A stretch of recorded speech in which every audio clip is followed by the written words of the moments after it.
गुरु ब्रह्मा गुरु विष्णु गुरु देवो महेश्वर श्री गुरु परम ब्रह्म तस्मै श्री गुरुदेवाय नमः।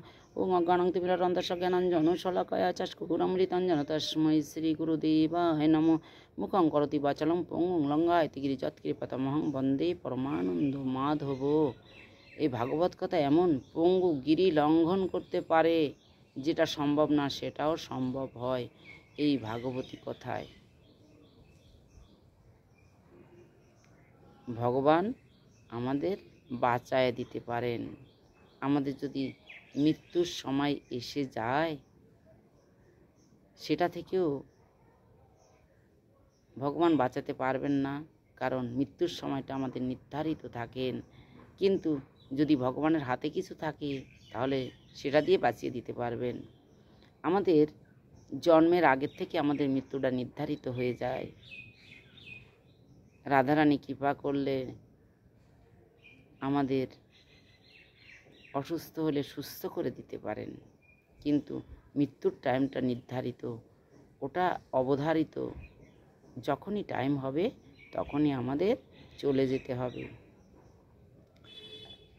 জীবন থাকতে, বেঁচে থাকতে যে যেটুকু পারুন সাত্ত্বিকভাবে ভক্ত সঙ্গ করুন, ভগবানের সেবা করুন।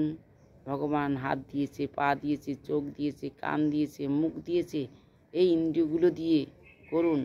চোখ দিয়ে ভগবানকে দর্শন করুন, হাত দিয়ে সেবা করুন, মুখ দিয়ে ভগবানের নাম গুণাগুণ কীর্তন করুন, কান দিয়ে শ্রবণ করুন, পা দিয়ে হেঁটে হেঁটে সেখানে যান। এভাবেই ভগবানের নাম করেন। আমাদের সবসময় মনে রাখতে হবে, আমরা এখানে অল্প সময়ের জন্য এসেছি, এর ভিতর দিয়েই আমাদের চলে যেতে হবে, কিন্তু কিছু সম্বল নিয়ে যেতে হবে। আমরা যদি নৌকায় উঠতে চাই, তাহলে যদি সেখানে কিছু পয়সা না দিই, তাহলে কিন্তু নাবিক আমাদের উঠাবে না। সেই রকম ভবসাগর যখন পাড়ি দিতে যাব, তখন যদি একটু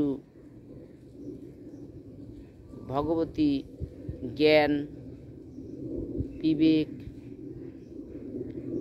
আমাদের ভগবানের চৈতন্য জাগ্রত হয়ে ভগবানকে ডাকার স্বীকৃতি, সেগুলো রাধারানীকে ডাকার স্বীকৃতি, সেগুলো নিয়েই আমাদের যেতে হবে।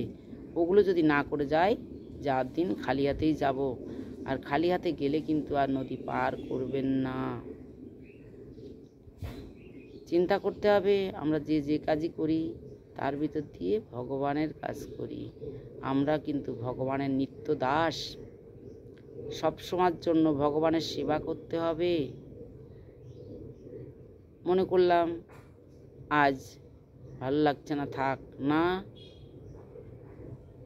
মনে করলাম ভগবান তো অনেক দিয়েছেন, থাক না, আজকে করে বাদ দিই, কালকে করবো, আমাকে তো কিসের অভাব দিয়েছেন। আরে তোমার আগের স্বীকৃতি ছিল তাই তোমাকে দিয়েছেন। এখন তুমি ভগবানের সেবা করে যাও, এই ফলটা সঙ্গে সঙ্গে পাবে না। একটা গাছ লাগালে সঙ্গে সঙ্গে কি তার ফলটা পাওয়া যায়? তো তুমি গাছটা এখন লাগাচ্ছ, ফলটা পাবে পরে। তুমি এই জন্মে সুখ পেয়েছ, তোমার আগের জন্মে স্বীকৃতি ছিল তাই তুমি সুখ পেয়েছ। এ জন্ম কিছু না করে গেলে তুমি তো পরের জন্মে পাবে না। তাহলে তোমার এখান থেকে কিছু করে যেতে হবে।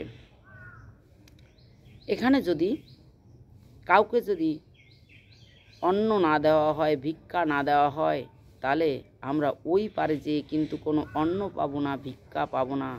এক মায়ের কাহিনী আছে। ওই মা একাদশী ব্রত করত, অন্যান্য ব্রত করত, কিন্তু কাউকে কোনোদিন অন্ন দান করে যাননি। একদিন ভগবান স্বয়ং নিজা চিন্তা করলেন যে আমি যাই, ওই মায়ের কাছ থেকে একটু ভিক্ষা নিয়ে আসি। মা মা করে ডাকছেন আর বলছেন, মা ভিক্ষা দাও, ভিক্ষা দাও। তখন বলছেন, আমি ভিক্ষা দেব না। তখন যে থালা নিয়ে গেছিলেন ভগবান, সেই থালায় এক মুষ্টি মাটি উঠিয়ে দিলেন।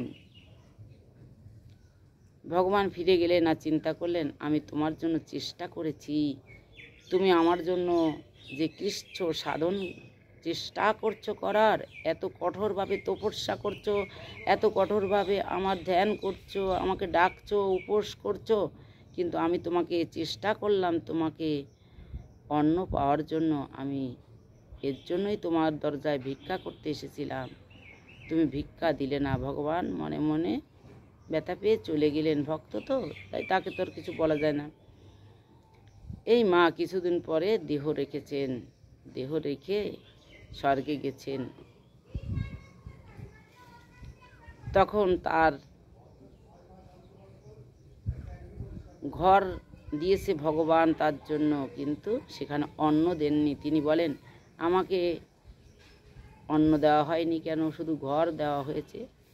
তখন বললেন, ভগবান তো তোমার দরজায় গেছিল ভিক্ষা করতে, তাকে তো তুমি কয়েকটা চালও দিতে পারতে, কিছুই দাওনি, ফিরিয়ে দিয়েছিলে, একটু মাটি দিয়েছিলে, মাটি দিয়েছিলে, তুমি মাটি পেলে, এই যে ঘরটা পেয়েছো, তুমি অন্ন দাওনি। অন্ন দিলে তো অন্ন পাবে।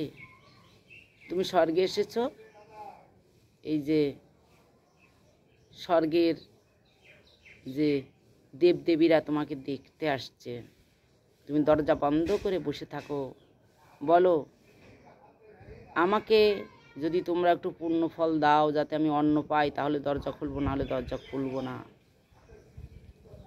এখন দেবদেবীরা দেখতে আসলে বললেন, আমাকে পুণ্য দিতে হবে, আমার এই ঘরে খাবার নাই, যদি কেউ খাবার দিতে পারো তাহলে আমি দরজা খুলবো। তখন দেবীদের মধ্যে একজন বললেন, ঠিক আছে আমি দেব। তখন দরজা খুললেন, তারপর থেকে উনি খাবার পেলেন। তা এখানে দান না করে গেলে ওই পারে যেয়ে কিন্তু কিছুই পাবেন না। এখানে অন্ন বস্ত্র দান করবেন, আত্মীয় স্বজনের ভিতর দান করবেন না, তাকে দান বলে না। ভিখারি, কাঙ্গাল, দুঃখী, তাদের দিন দুঃখী, অনাহারী, সেটাকে দান বলবে। আপনি ঘুরছেন, চলছেন, চলার পথে 2 টাকা 5 টাকা ভিখারির থালায় দিয়ে দিলেন, অসুবিধা কি? এটা আপনি দান করুন, সেটা আপনার পরপারে যাওয়ার সময় কাণ্ডারি হবে। কিছু দান না করলে কিন্তু আমরা কিছু এখান থেকে নিয়ে যেতে পারবো না। যাওয়ার সময় এই যে যতই টাকা পয়সা নাড়ান না কেন, এই টাকাগুলো আপনার যাওয়ার দিনের সাথী হবে না। ধর্ম যা ধারণ করে সেই ধর্মটাই আপনার সঙ্গে যাবে। সত্য কথা, ধর্মাচরণ আপনিও করুন। পারলে একটা গীতার শ্লোক পড়ুন, দিনে 1-2, পারলে বেশি পড়ুন, যত খুশি তত পড়ুন, ভাগবত পড়ুন, না পারলে একটু পাঠ শুনুন। এভাবে আপনিও শুনুন, আপনার ছেলে মেয়েকে একটু উৎসাহ করুন, তারাও যেন ভগবানের চরণে আশ্রয় গ্রহণ করে। ছেলেটা চাকরিতে যাচ্ছে, মেয়েটা চাকরিতে যাচ্ছে, একখানা গীতা নিয়ে যাক, বাবা মা তোরা একটা গীতা নিয়ে যা, দিনান্তে অন্তত একবার একটু 2 গীতার শ্লোক পড়িস, একটু বলে দিন। এইভাবে যে সন্তান তৈরি করবেন, সেই সন্তানগুলো যদি কুপথে, খারাপ পথে যেতে যায়, তখন চিন্তা করবে, না এই পথটা তো ভালো না, আমার ভিতরে তো ধর্মের জ্ঞান আছে, তাহলে কেন করব? আমার বাবা বৃদ্ধ হয়েছে, বাবাকে খেতে দেব, মা বৃদ্ধ হয়েছে, মাকে খেতে দেব, আমি মাকে তো ফেলে দেব না, বাবাকে ফেলে দেব না। সেই বোধটুকু আমাদের জাগাতে গেলে ধর্মটাকে জাগিয়ে রাখতে হবে নিজের ভিতর এবং সন্তানের ভিতর, না হলে সেই ধর্মবোধ জাগবে না। এভাবেই ধর্মটাকে জাগিয়ে রাখতে